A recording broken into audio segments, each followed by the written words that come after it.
Well, Men Can Cook fundraiser, it is back this Saturday. The event supports the important work of the Women's Resource Center. Now it's time to meet a couple of the chefs taking part. These local men are trading in their day jobs for aprons to show off their cooking skills, all for a great cause. So joining me now are two of this year's participants. We have Kesley Mitchell and Joe Killian to tell us why they're stepping into the kitchen and give us a little preview of what's on their menu. And I've been seeing them whip up their stuff the last couple of minutes. How are you all doing this morning? Doing well. Thanks for having me. Terrific. Thanks for having us. Awesome. So my first question is, what inspired you all to participate this year to help support the Women's Resource Center? Well, I've been doing it for the last 10 years. My sister actually works for the Women's Resource Center, so I'm just my way of giving back. Awesome. How about you? I was a newspaper reporter in Greensboro for many years, and I certainly was familiar with the need, but I had a friend on the board, and she said, you want to come in and do some cooking? And I thought that was a really easy lift way to make a difference. All righty. Well, I've been interested to talk about what you all brought in today. I saw you come in with your pot. You've been working on your display. Kind of walk me through a preview of your dishes that you plan to show and what inspired these recipes. Kesley? Well, I'm gonna teach you how to do an owl out of a pineapple.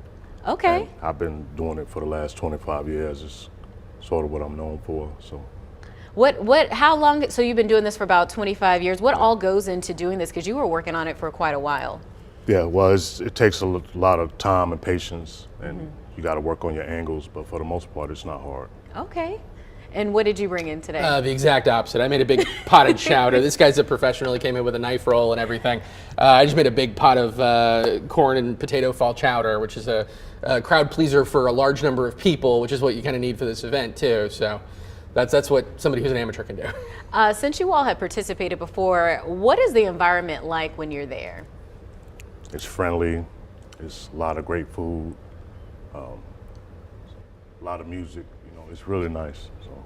Yeah, we were just talking before we came on about how one of the nice things for the chefs is there's a period in the evening where you can like walk around and sample other people's dishes and stuff, and that's a lot of fun for me, especially seeing what people can really do who can actually do this.